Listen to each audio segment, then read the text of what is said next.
of the joint work, whilst each other performs his. The fable implies that the individual, to possess himself, must sometimes return from his own labor to embrace all the other laborers. But, unfortunately, this original unit, this fountain of power, has been so distributed to multitudes, has been so minutely subdivided and peddled out, that it is spilled into drops and cannot be gathered. The state of society is one in which the members have suffered amputation from the trunk and strut about so many walking monsters, a good finger, a neck, a stomach, an elbow, but never a man. Man is thus metamorphosed into a thing, into many things. The planter, who is man sent out into the field to gather food, is seldom cheered by any idea of the true dignity of his ministry. He sees his bushel and his cart, and nothing beyond, and sinks into the farmer, instead of man on the farm. The tradesman scarcely ever gives an ideal worth to his work, but is ridden by the routine of his craft, and the soul is subject to dollars. The priest becomes a form, the attorney a statute book, the mechanic a machine, the sailor a rope of the ship. In this distribution of functions, the scholar is the delegated intellect. In the right state, he is man thinking. In the degenerate state, when the victim of society, he tends to become a mere thinker, or, still worse, the parrot of other men's thinking.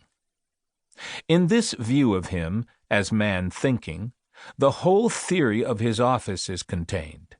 Him nature solicits with all her placid, all her monetary pictures. Him the past instructs, him the future invites. Is not indeed every man a student, and do not all things exist for the student's behoof? And finally, is not the true scholar the only true master? But as the old oracle said, all things have two handles. Beware of the wrong one.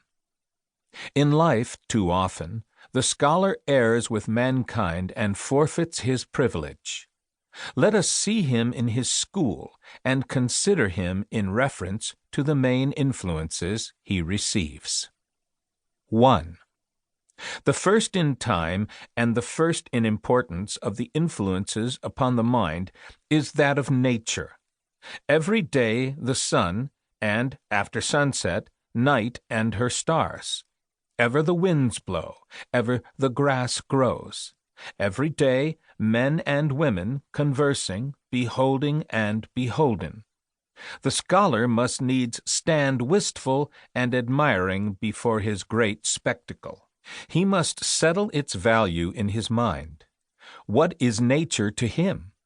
There is never a beginning, there is never an end to the inexplicable continuity of this web of God, but always circular power returning into itself.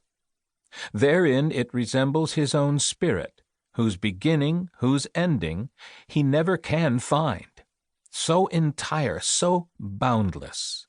Far too as her splendors shine, system on system shooting like rays, upward, downward, without center, without circumference.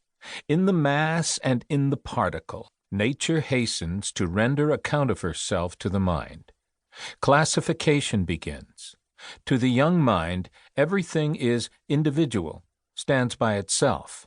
By and by, it finds out how to join two things and see in them one nature, then three, then 3,000, and so, tyrannized over by its own unifying instinct, it goes on tying things together, diminishing anomalies, discovering routes running underground whereby contrary and remote things cohere and flower out from one stem. It presently learns that since the dawn of history there has been a constant accumulation and classifying of facts. But what is class?